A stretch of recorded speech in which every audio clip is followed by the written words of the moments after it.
Buenas a todos y todas, bienvenidos al curso de Laboratorio de Farmacología 1. Mi nombre es Ismael Segura, yo soy el profesor del curso de los miércoles en la mañana.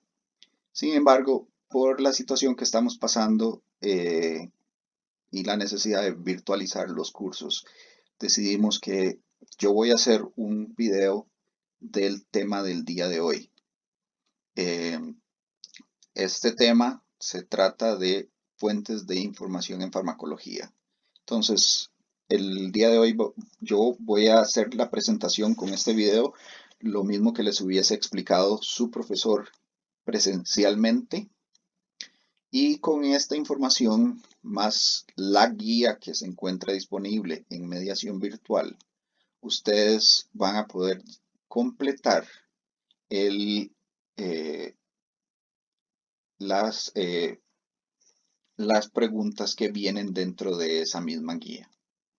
Además de esta presentación de la información de la guía que está en mediación virtual, cada uno de los grupos va a poder tener una sesión virtual, una conferencia virtual con el profesor el día de su laboratorio.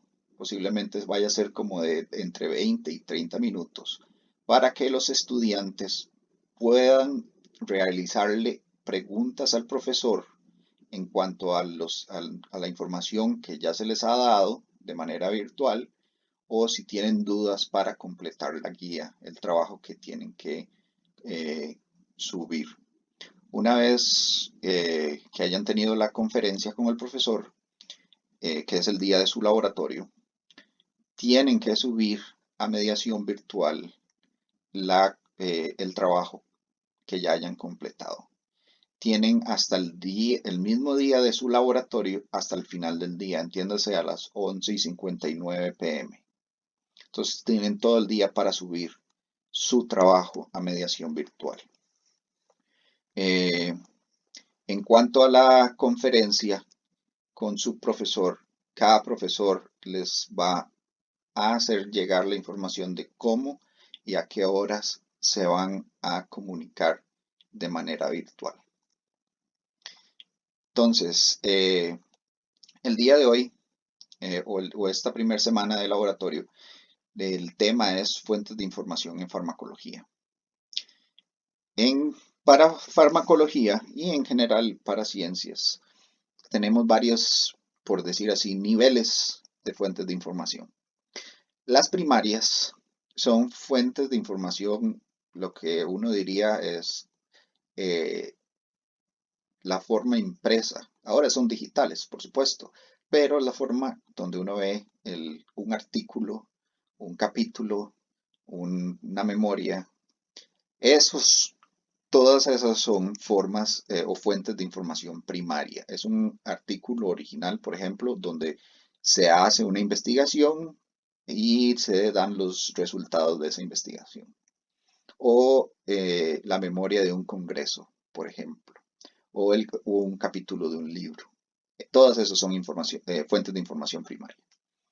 Después existen fuentes de información secundarias, que básicamente son aglomeraciones de las primarias. Entiéndase, eh, hay casas editoriales que tienen varias revistas. Entonces, ustedes pueden buscar todos los artículos de todas las revistas de esa casa editorial a través de una base de datos que ellos mismos proporcionan. Y después están las fuentes de información terciarias, que es básicamente de nuevo una aglomeración una conjugación de las secundarias. Las terciarias generalmente son bases de datos mucho más completas y generalmente le pertenecen a una institución pública o de investigación muy grande. Por ejemplo, PubMed, que aparece aquí mencionado, PubMed y Medline, le pertenecen al NIH de los Estados Unidos. Y lo que hacen estas fuentes es dar acceso a a la mayor cantidad posible de fuentes secundarias y primarias. Entonces, a través de PubMed, uno puede ver todos los artículos de varias casas editoriales. Entonces, cada casa editorial podría ser una fuente secundaria y diferentes casas editoriales se conjugan en PubMed, entonces esa es una terciaria. Existen varias formas de terciarias y algunas están abiertas al público para búsquedas, otras hay que pagarlas. En general, a través de la UCR, las que son de pago están disponibles a través del sitio, por lo menos las que son de interés para nosotros. Ok, ahora, en cuanto a las revistas de ciencias biomédicas, existen diferentes niveles de especialización. Una de ellas, por ejemplo, es las revistas que son de ciencias en general, como Science y Nature. En este caso, estos dos ejemplos son de los dos ejemplos de revistas más prestigiosas del planeta. Science y Nature, todo el mundo intenta publicar ahí. Pero son revistas de ciencias en general. Perfectamente, uno puede publicar en Science o Nature haciendo farmacología, pero también alguien podría publicar haciendo astronomía y cualquier otro tema de ciencias. También, como son revistas tan apetecidas y el área es tan grande, tan amplio, entonces ya ellas mismas se han ido especializando. Entonces, por ejemplo, Nature ya no es solamente Nature como fue hace 40 años. Ahora existen varios Natures especializados como Nature Medicine o Nature Neurosciences. Entonces ya ahora son subrevistas más especializadas. También tenemos, por ejemplo, revistas en el área médico, directamente en el área médico, y generalmente son como más en el área clínico. Lancet, JAMA y el New England Journal of Medicine, por ejemplo, son de las que más se escuchan porque son de las más prestigiosas en esta área. Por supuesto, hay mucha investigación en farmacología, especialmente la farmacología clínica, la que se hace con pacientes, que va a terminar en alguna de estas revistas, porque al final son una forma de investigación médica. Ahora, existe otras revistas un poco más especializadas en el área de farmacología, que podrían ser de farmacología clínica y terapéutica, como estas que aparecen acá en general, todas son de farmacología clínica. Son más específicas que las de medicina, porque acá solamente aparecen estudios que se hacen con pacientes, pero estudios farmacológicos. Y por último, otro diferente área de especialización son las que son farmacología que no es clínica, como por ejemplo Molecular Pharmacology. Esto es, como dice su nombre, farmacología molecular. Aquí trabajamos con moléculas, interacción de esta molécula con este receptor. Aquí no hay un paciente, es otra forma de especialización en farmacología. Okay. Existen diferentes puntos que nosotros podemos juzgar para poder establecer qué tan buena es una revista. En la actualidad existen muchas revistas que publican cualquier cosa, porque la gente tiene que pagar para publicar. Y para muchos investigadores sirve tener publicaciones, no importa en qué revista sea. Entonces, generalmente uno tiene que intentar discernir qué tan buena es una revista para establecer qué tan buena es la investigación que se publicó allí. Uno puede, por ejemplo, evaluar su comité editorial. Si su comité editorial, por ejemplo, tiene un premio Nobel dentro de ese comité editorial, obviamente la revista va a ser una buena idea. La asociación o la sociedad a la que pertenecen, una de las revistas que les mencioné de medicina, JAMA, que es el Journal of American Medicine Association, la Asociación Americana de Medicina. Es una asociación de muy alto prestigio, entonces por supuesto eso va a ser una revista de alta categoría, de alto prestigio. El cumplimiento de la periodicidad. ¿Qué se entiende por periodicidad? Si una revista dice que su publicación es trimestral, o sea, tiene que sacar un nuevo número cada 3 meses, pero en un trimestre resultó que solamente tienen 2 artículos. No van a sacar un nuevo número por 2 artículos. Entonces simplemente dejan pasar ese trimestre y no publican. Cuando una revista no cumple con su periodicidad, quiere decir que no tiene suficiente público que quiera publicar en ella. Posiblemente no sea tan prestigiosa o no tenga el nivel de exigencia necesario para sacar buenas publicaciones. El idioma, aquí hay que ser sinceros, es un poco, es un poco difícil pensar en esa manera, pero si usted quiere publicar en alto nivel, tiene que publicar en inglés. Generalmente todas las revistas de alto nivel publican en inglés exclusivamente. La indexación, entiéndase por indexación que qué tan fácil o qué tantas fuentes de información secundarias y terciarias, que fue lo que vimos anteriormente, las bases de datos que agrupan revistas o casas editoriales, eh, qué tan fácil o qué tan extendida está la búsqueda para esta revista. Una revista de alto nivel va a aparecer en todas las bases de datos importantes para ciencias o para ciencias biomédicas.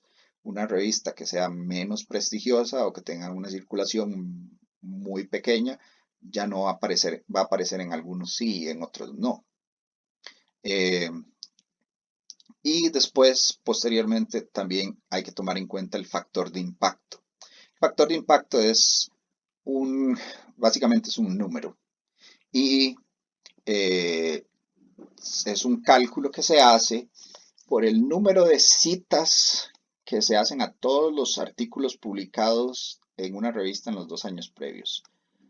Póngale que yo publico el día de hoy en la revista JAMA y dentro de un mes aparece un artículo en otra revista que me cita mi artículo de JAMA. Entonces, esa nueva cita tiene que venir acá, a la primera línea, al denominador de esta división. Perdón, al numerador de esta división. Y después hay que dividir eso por todos los artículos que hayan sido publicados en esa revista durante 2 años. Entonces son las citas que se hacen a los artículos de la revista entre los artículos que se publicaron durante los últimos 2 años. Hay un sitio especializado que se dedica básicamente solamente a calcular y llevar los factores de impacto de las revistas, que es el Insights Journal Citation Reports. En un momento lo vamos a ver y vamos a ver cómo se puede verificar el, eh, el factor de impacto de una revista.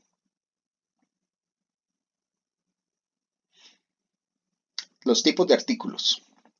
Hay muchos tipos de artículos. Por ejemplo, los editoriales. Un editorial, al igual que puede ser el editorial que aparece en La Nación, hay revistas que tienen sus propios editoriales. Un editorial es un artículo de opinión. Al igual que aparece un editorial en La Nación dando su opinión acerca de cuál es la situación política del país, una revista puede sacar un editorial hablando acerca de cuál es la situación actual acerca de un tema científico. Cartas al editor generalmente es básicamente un investigador envía a el editor su opinión. Entonces, estas también son opiniones, cartas al editor, nada más que son opiniones que vienen desde afuera de la revista. Los artículos originales son donde se publica investigación nueva. Entiéndase, yo fui, hice un experimento, obtuve datos, los analicé y entonces eso va en un artículo original. Una comunicación breve o corta es básicamente lo mismo que un artículo original, pero que es pequeño. Tal vez no hice 4 o 5 experimentos para hacer un artículo completo. Hice uno o dos experimentos y entonces mi artículo es muy pequeñito, entonces ya no se le considera artículo original, sino más bien una comunicación breve. Pero al final son lo mismo.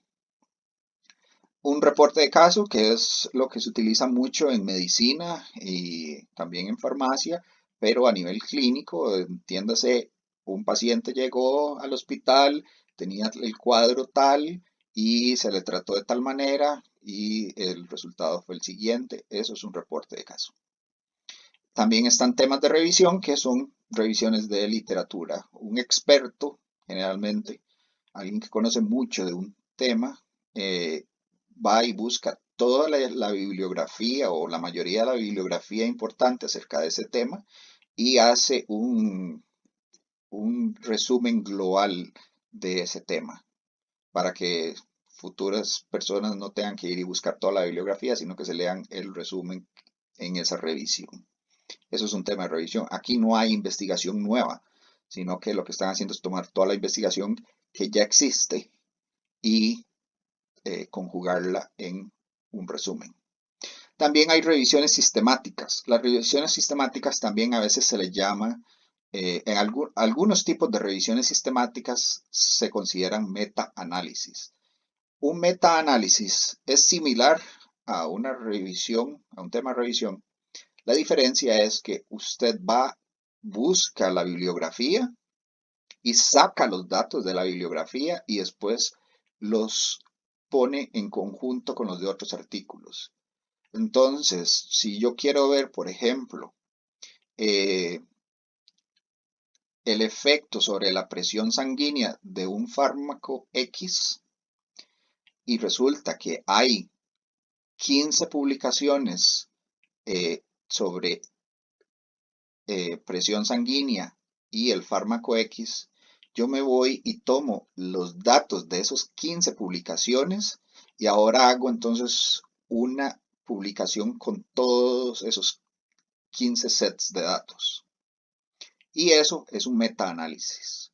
Entonces ahora la ventaja de un metaanálisis es que si bien cada uno de esos estudios posiblemente haya tenido 10 pacientes, 15 pacientes, ahora teniendo 15 estudios, yo tengo un centenar o más de casos. Entonces mi valor estadístico es muchísimo mayor que el de cada uno de esos estudios por aparte.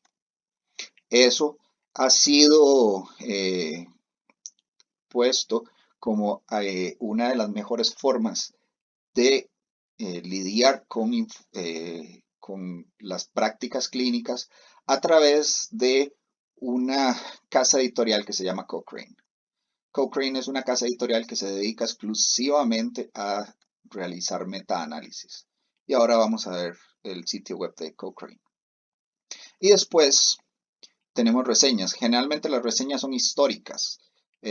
Por ejemplo, alguien contando cómo Pasteur descubrió la pasteurización eh, para poder mejorar los vinos de Francia. Eso sería una reseña histórica.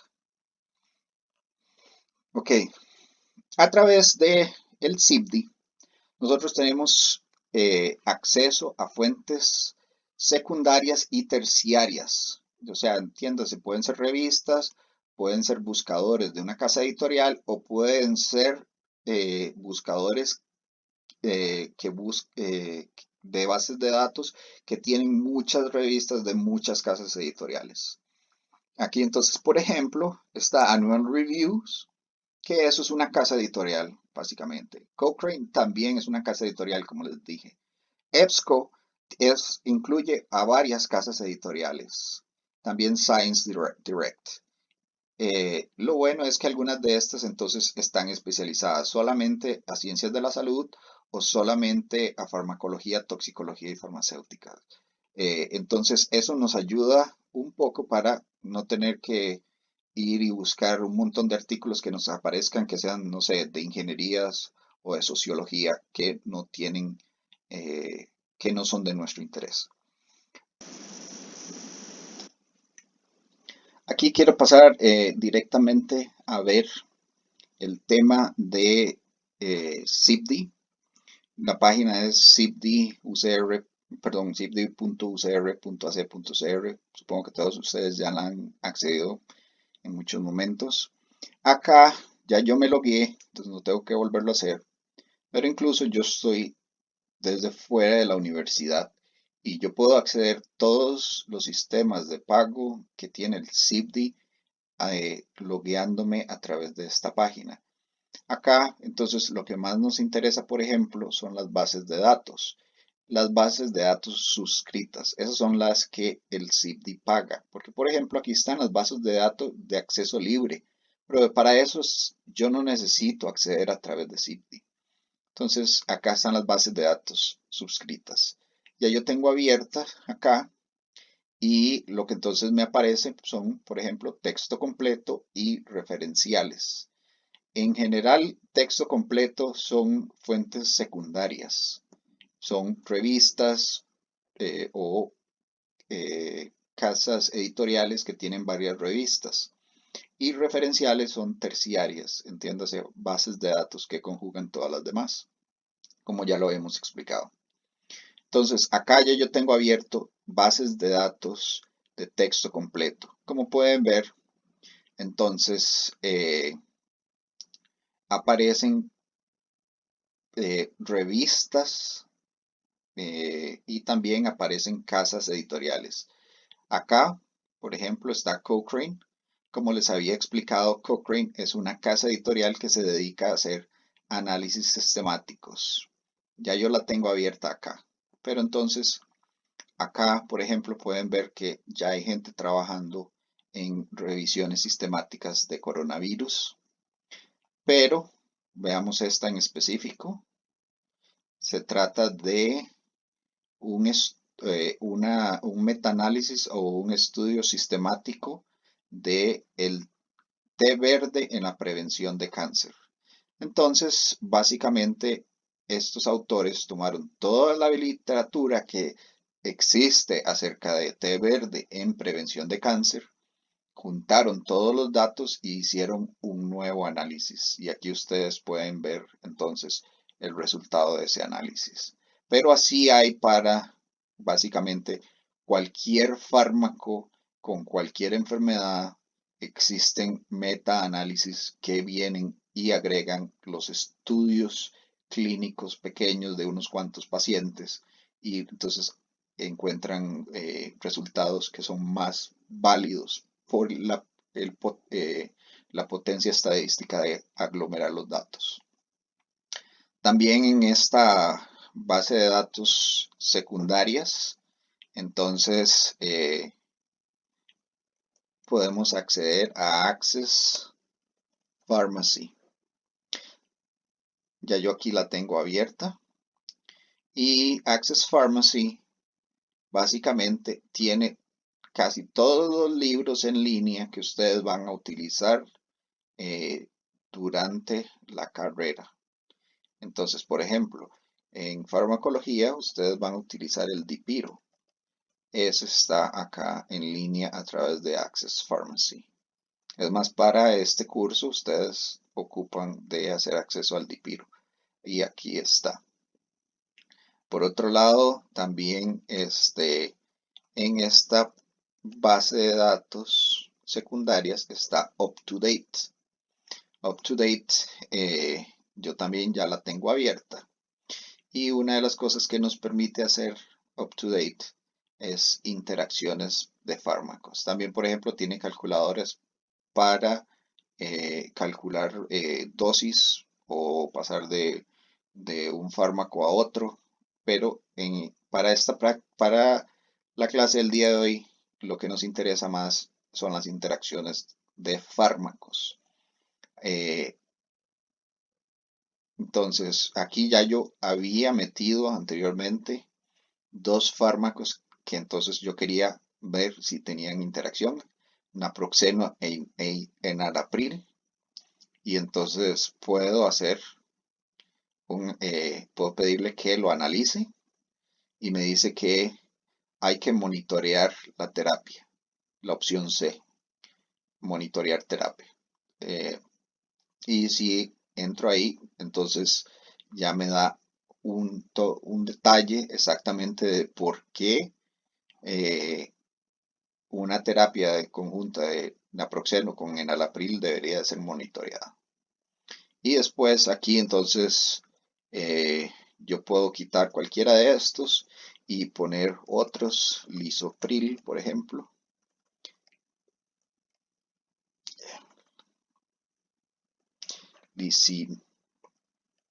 Lisinopril. Entonces y ahora entonces puedo hacer la misma y me sale algo similar. Y aquí entonces podemos ver el detalle. En la práctica que está en mediación virtual les van a pedir que hagan un chequeo de interacciones utilizando UpToDate. Y es con esta página y con esta herramienta que lo pueden hacer. Después, también acá aparecían referenciales. Las referenciales son básicamente fuentes de información terciarias. Son más generalizadas porque incluyen mayor cantidad de casas editoriales, de revistas y demás. Pero hay de todo, ¿verdad? Aquí hay desde psicología, sociología, pueden encontrar de ingeniería o de ciencias básicas, hay muchas.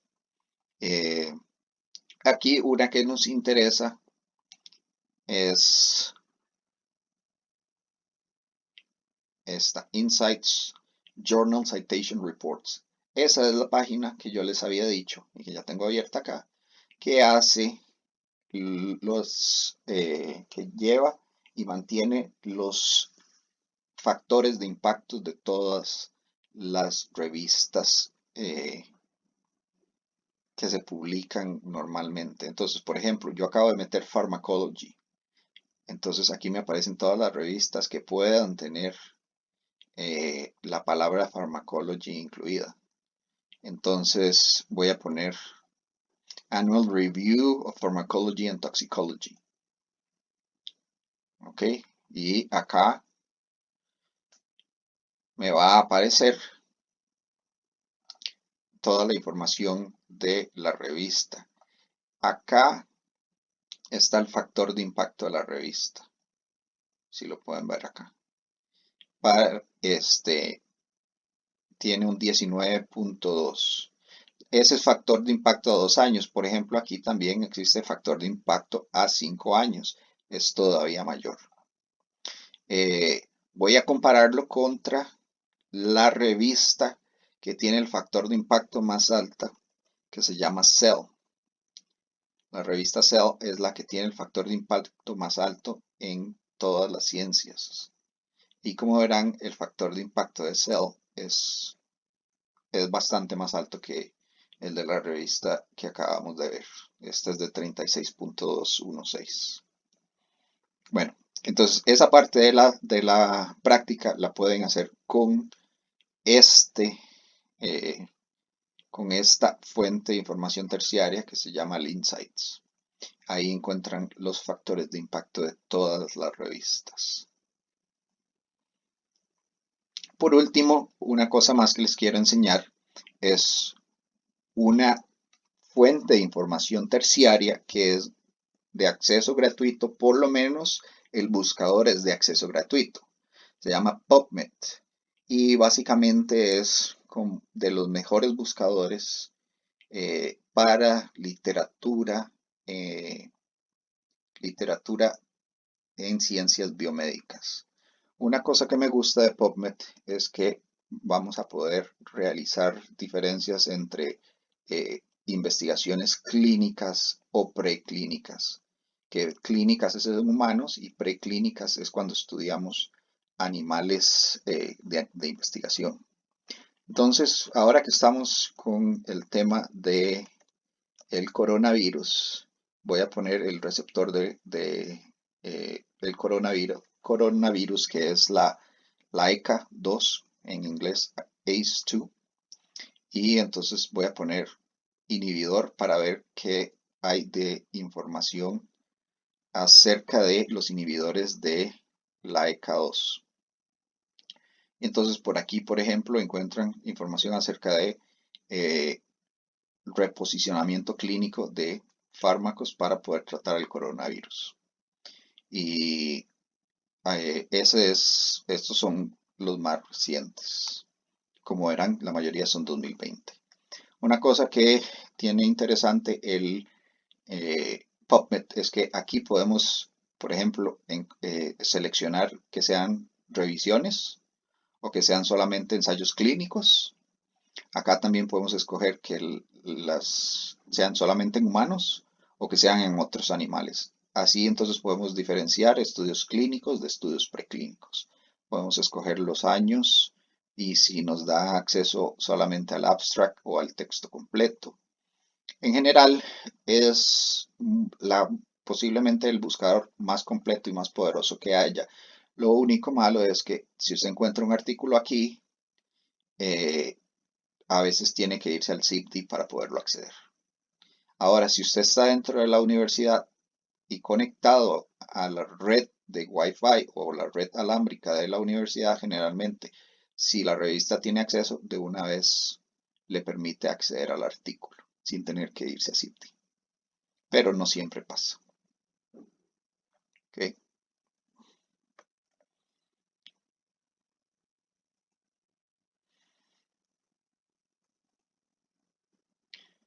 Bueno, aquí están los libros que ustedes están utilizando para este laboratorio y como verán, todos se accesan a través del CIPDI, casi todos a través de Access Pharmacy, que ya les enseñé cómo se accedía.